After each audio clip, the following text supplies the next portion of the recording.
আমরা আজকের এই পর্বে জানব যে ছোট শিরিক কাকে বলে। ছোট শিরিক যে শিরিকটা হলো কোরআন এবং হাদিসে দলিলের মাধ্যমে প্রমাণিত হয়েছে যে এটাকে শিরিক বলে আখ্যায়িত করা হয়েছে, তবে অন্যান্য দলিলের মাধ্যমে প্রমাণ হয় যে এই শিরিকটা করলে এই বান্দা ইসলাম থেকে বের হয়ে যায় না। তাহলে ছোট শিরিক হলো যা কোরআন এবং হাদিসে শিরিক বলে আখ্যায়িত করা হয়েছে, কিন্তু অন্য দলিলের মাধ্যমে জানা যায় যে এই শিরিকটা করলে সেই ব্যক্তি কাফের হয়ে যায় না। তাহলে তবে এটা কবিরা গুনাহ, বড় কবিরা গুনাহ। কবিরা গুনাহসমূহের মধ্যে অন্যতম একটা কবিরা গুনাহ হলো ছোট শিরিক। কিন্তু এই ছোট শিরিকের যে উদাহরণ রয়েছে, আমরা তিনটি উদাহরণ পেশ করব। প্রথম উদাহরণ হলো ছোট শিরিকের অন্যতম উদাহরণ হলো যে যদি ছোট শিরিক বলা হয় যে লোক দেখানো আমল।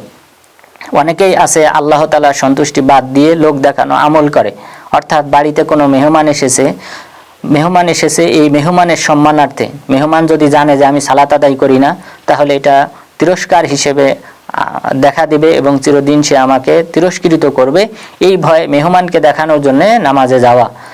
এই রিয়া লোক দেখানো আমল সম্পর্কে রাসূল সাল্লাল্লাহু আলাইহি ওয়াসাল্লাম বলেছেন, মুসনাদে আহমদের 23630 নম্বর হাদিস, ইন্না আখওয়াফা মা আখাফু আলাইকুম আশ-শিরকাল আসগর। আমি তোমাদের জন্য সবচেয়ে বেশি আশঙ্কা করি যে তোমরা ছোট শিরিকে লিপ্ত হবে। তখন সাহাবাগণ জিজ্ঞাসা করলেন, ওমা শিরকুল আসগর ইয়া রাসূলুল্লাহ, হে আল্লাহর রাসূল ছোট শিরিক কাকে বলে? তখন তিনি বললেন, আর রিয়া, লোক দেখানো আমল। মানুষকে দেখানোর উদ্দেশ্যে, সন্তুষ্টির উদ্দেশ্যে আল্লাহ তাআলার সন্তুষ্টি বর্জন করে আমল করাকে, অথবা মানুষকে জানানোর জন্য, শোনানোর জন্য যদি কোনো আমল করা হয় তাহলে ওটাকে ছোট শিরিক বলা হয়। এরপর দ্বিতীয় যে উদাহরণটা উল্লেখ করতে চাই তা হলো ছোট শিরিকের দ্বিতীয় উপমা, যা আমাদের বাংলাদেশে অনেক বেশি প্রসিদ্ধ, সেটা হলো তাবিজ লটকানো। যদি কেউ তাবিজ লটকায় তাহলে সে শিরিক করবে।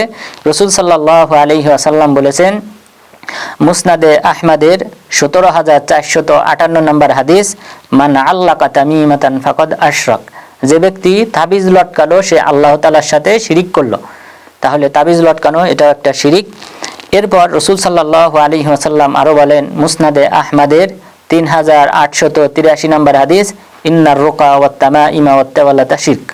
নিশ্চয়ই কিছু ঝাড়ফুঁক এবং সেই সাথে তাবিজ লটকানো এবং স্বামী স্ত্রীর মাঝে ভালোবাসা সৃষ্টির জন্য কুফরি কালাম ব্যবহার করা, এটাও শিরিক। তাহলে এই হাদিসেও বলা হয়েছে, তিনটি উদাহরণ দেওয়া হয়েছে শিরিকের। তা হলো কিছু ঝাড়ফুঁক আছে, অর্থাৎ কুফরি কালামের মাধ্যমে যদি কিছু ঝাড়ফুঁক করা হয় তাহলে সেটাও শিরিক হবে। এরপর 2 নম্বর বলা হয়েছে তাবিজ লটকানো, এটাও শিরিক। এরপর 3 নম্বর বলা হয়েছে স্বামী স্ত্রীর বন্ধন গাঢ় করার জন্যে, অটুট রাখার জন্যে যদি কুফরি কালাম ব্যবহার করা হয় তাহলে সেটাও শিরিক হবে। এরপর তৃতীয় যে উদাহরণ আমরা উল্লেখ করব, যে শিরিকের অন্যতম একটা ধাপ হলো আল্লাহ ছাড়া অন্য কোনো ব্যক্তির নামে শপথ করা, যা আমাদের দেশে অহরহ হয়ে থাকে। অনেকেই আল্লাহ ছাড়া অন্য কোনো মাখলুকের নামে সন্তানের মাথায় হাত রেখে শপথ করে, অথবা মায়ের নামে শপথ করে, বাবার নামে শপথ করে। এটা হলো ছোট শিরিক। এ ব্যাপারে রাসূল সাল্লাল্লাহু আলাইহি ওয়াসাল্লাম বলেছেন, সুনানে আবু দাউদের 3251 নম্বর হাদিস, মান হালাফা বিগাইরিল্লাহ ফাকাদ আশরাক। যে ব্যক্তি আল্লাহ ছাড়া অন্যের নামে শপথ করলো সে শিরিক করলো। তাহলে এই ছোট শিরিক থাকবে না যখন তার আকীদাগতভাবে পরিবর্তন হবে, অর্থাৎ যখন সে লোক দেখানো আমলটা জায়েজ মনে করবে তখন এটা বড় শিরকে পরিণত হবে। তাবিজ লটকানোটা এটাও বড় শিরকে পরিণত হবে যখন সে মনে করবে যে এই তাবিজটাই তাকে শুশ্রূষা দান করে, তখন এটা বড় শিরকে পরিণত হবে। আর যখন মনে করবে যে না, এই তাবিজের মাধ্যমে ওসিলায় আল্লাহ তাআলা শুশ্রূষা দান করেন, তখন এটা ছোট শিরিক হবে। তাহলে ছোট শিরিকও ছোট থাকে না, বিভিন্ন কারণে সেটা বড় শিরিকে পরিণত হয়। সুতরাং আল্লাহ তাআলা যেন আমাদেরকে এই লোক দেখানো আমল এবং ছোট শিরিক যেগুলি রয়েছে সেগুলি পরিহার করার মাধ্যমে একনিষ্ঠতার সাথে আল্লাহ তাআলার উপাসনাকারী হওয়ার তৌফিক দান করেন।